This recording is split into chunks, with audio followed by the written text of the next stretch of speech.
처음에 푸시부터 나가서 좋아요와 구독 눌러주세요.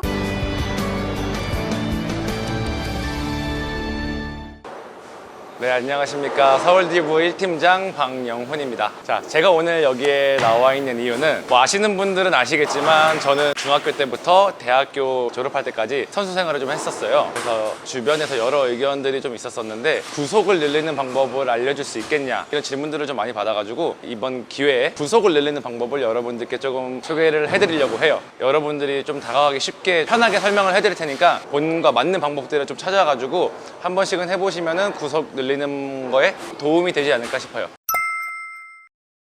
구속을 늘리는 방법 첫 번째, 저는 이 첫 번째가 가장 중요하다고 생각을 하거든요. 바로 착지 스윙입니다. 무슨 뜻이냐면은 예를 들어서 야구 같은 경우에 타자들이 야구 방망이를 들고 스윙을 하는데 디딤발이 안 디뎌 있는 상태에서 같이 스윙을 하게 되면은 공을 타격하는 이 순간에 임팩트가 들어가지가 않아요. 또 예를 들어서 축구 같은 경우에도 우리가 슛을 할 때 발을 딛고서 차야 되는데 이 동작 없이 같이 나가려고 하면은 힘이 실리지가 않겠죠? 볼링도 마찬가지입니다. 볼링도 한 13파운드, 14파운드, 15파운드 되는 공을 들고서 이제 저희가 스윙을 하는 진짜 운동이기 때문에 이 공에 우리는 많이 딸려가기도 하고 공의 무게를 이용해서 쳐야 돼요. 근데 이 착지발이 같이 이동하게 돼버리면은 공의 무게를 정확하게 이용을 하지 못하는 거예요. 쉽게 얘기해서 착지가 된 상태에서 몸의 움직임이 정지된 상태에서 스윙이 이루어져야지 공이 손에서 빠져나가는 임팩트가 좀 더 좋아져서 구속을 늘리는 데 도움이 돼요. 제가 이제 행동으로 한번 보여드리도록 하겠습니다.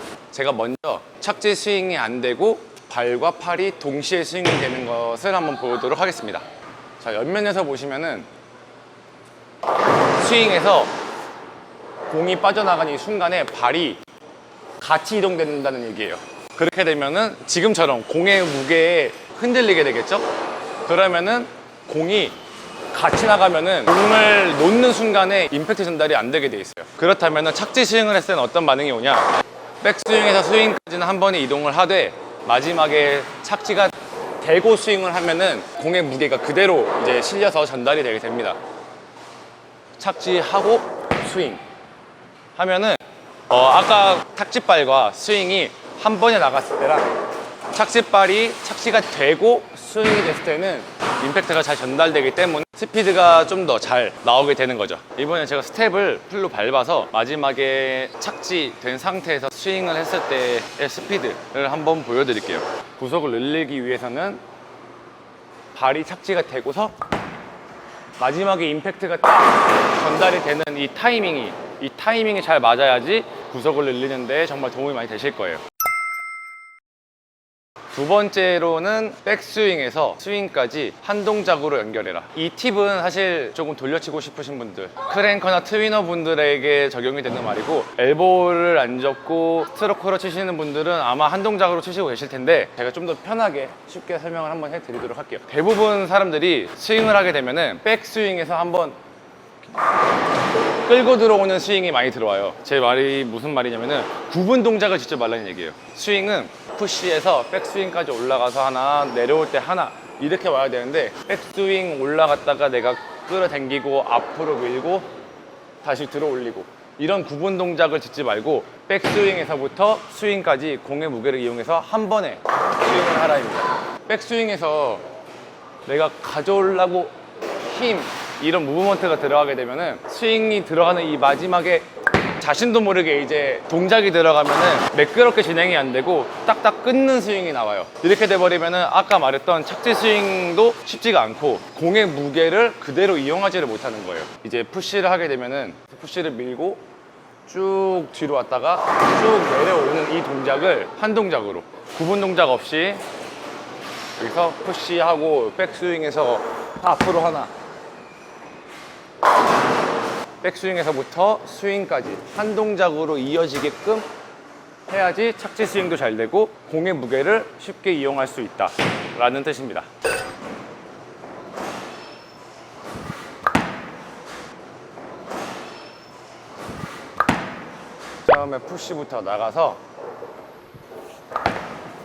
처음에 푸시부터 나가서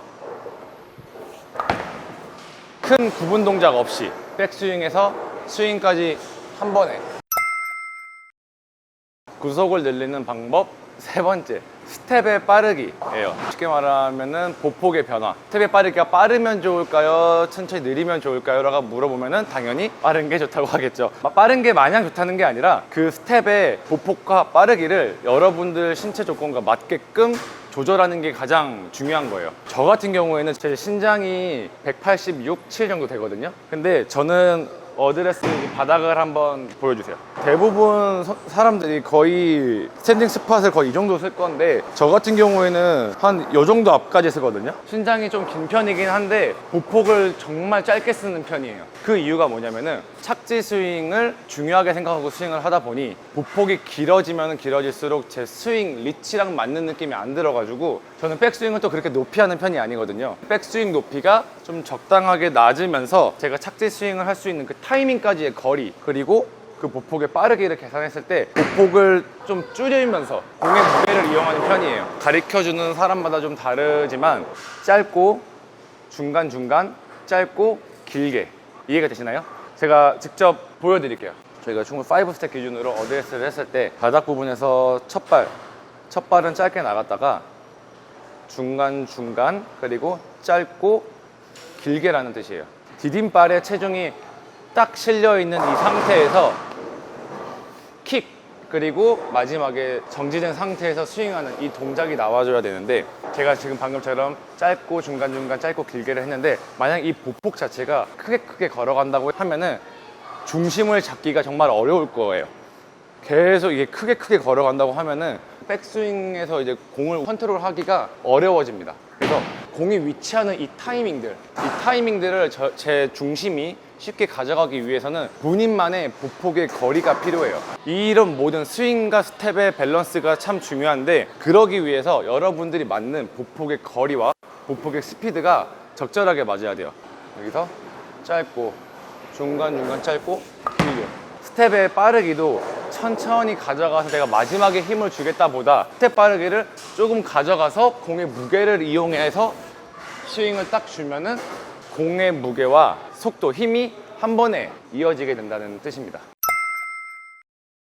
제가 알려드리는 팁 네 번째는 어드레스 높이에 따른 변화입니다. 쉽게 말씀드리면은 어드레스를 낮게 잡는 사람도 있을 테고 어드레스를 이렇게 높게 잡는 사람도 있을 거예요. 물론 이게 낮게 잡아서 안 좋고 높게 잡아서 좋다라는 뜻은 아니지만 어드레스가 낮으면은 저절로 올라가는 힘은 낮단 말이죠. 반대로 어드레스를 높게 잡는 사람은 제가 이제 여기서 떨어뜨리면 공의 무게로 이만큼은 올라간다는 뜻이에요. 힘을 안 주고 있어도. 자, 공 높이가 이만큼 백스윙에서 스윙하는 거랑 백스윙을 이만큼 높이에서 스윙하는 거랑 당연히 공의 무게가 있기 때문에 이 타이밍만 맞으면 구속은 빨리 지나갑니다. 여기서 다섯 번째 팁과 같이 한 번에 이어서 가자면은 다섯 번째는 공의 무게를 이용해라 이거예요. 공이 가장 빠른 위치가 어느 위치일까요? 자, 여기가 1번, 자, 여기가 2번, 여기가 3번, 4번, 5번. 몇 번 같으세요? 3번. 몇 번 같으세요? 3번. 그렇습니다. 이게 사실 위치 에너지와 이제 운동 에너지의 차이인데 백스윙이 다 올라가는 정점 부분 이 부분에서는 운동 에너지는 0이 되고 위치 에너지는 100이 됩니다. 자, 반대로 백스윙이 이만큼 올라가서 운동 에너지가 0이었는데 이 무게를 그대로 받아가지고 위치 에너지가 0이 되는 이 부분에서는 위치 에너지는 0이 되지만 운동 에너지는 100이 됩니다. 이 위치와 이 공의 힘을 한 번에 이용하면은 운동 에너지가 100인 이 부분에서 착지 스윙이 딱 이루어지면은 이 100의 에너지가 100에서 뭐 한 150, 200까지는 더 나오지 않을까 싶어요. 그래서 어드레스를 낮게 잡는 사람이 이만큼 올려가지고 탑 부분이 여기라고 치면은 사실 여기서 100의 에너지를 내기가 참 쉽지가 않단 말이죠. 근데 반대로 어드레스가 높은 상태에서 백스윙을 이렇게 올렸을 때 이 올렸을 때의 에너지를 그대로 써서 스윙을 하게 되면은 운동 에너지가 극대화된다라는 말씀을 드리고 싶은 겁니다. 근데 여기서 이제 반론이 있었어요. 제가 이 얘기를 친구와 이제 이렇게 토론을 한번 한 적이 있었습니다. 저는 방금 제가 알려드린 것처럼 3번의 위치 에너지가 0이 되고 운동 에너지가 100이 되는 이 위치가 힘이 잘 받는 위치다라고 설명을 했는데 제 선수인 친구는 아니다. 여기 앞에까지 오는 이 위치가 가장 구속도 좋고 힘도 빠르게 들어간다 라고 설명을 했어요. 그 친구는 제가 말했던 대로 여기서 힘을 끌고 이만큼 와서 우리가 놓는 타이밍은 발옆이 아니라 이 앞부분이지 않냐. 우리가 이제 흔히 공을 놓는 이 타이밍이 이 뒤에가 아니라 이 앞에까지 끌고 와서 이 앞에서 하니까 이 앞이 더 스피드와 힘이 많이 들어가지 않냐 라는 질문을 해서 그것도 맞는 얘기 같은 거예요. 이거는 이제 개인 차이다 보니 이거를 보시는 여러분들은 그냥 참고만 하시면 될 것 같아요. 여러분들께서도 한번 의견을 한번 내어주세요. 3번 위치가 힘이 가장 많이 구속을 늘릴 수 있는 타이밍이다, 혹은 4번의 위치가 힘과 에너지가 잘 나오는 타이밍이다. 여러분들의 의견을 댓글로 한번 남겨주세요. 보시는 분들도 좀 더 많이 도움이 될 것 같습니다. 위치 에너지와 운동 에너지가 중요한 건 아니라 제가 말씀드린 거는 어드레스 높이가 너무 낮은 것보다는 살짝 어느 정도 높이 잡아서 푸시부터 백스윙까지 좀 크게 가져가는 게 구속을 늘리는 팁 중에 하나라고 생각을 했고, 여러분들이 평소 치시는 것보다 좀 더 빠른 구속을 갖게 되실 거라고 생각이 듭니다. 자, 이렇게 제가 오늘 5가지의 팁을 말씀드렸어요. 제가 첫 번째로는 착지 스윙, 그리고 두 번째로는 백스윙에서 스윙까지 한 동작으로 이어서 해라. 세 번째로는 보폭의 빠르기와 보폭의 길이에 대한 변화에 대해 설명을 드렸고요. 네 번째로는 어드레스 위치의 변화, 다섯 번째로는 공의 무게를 이용해라.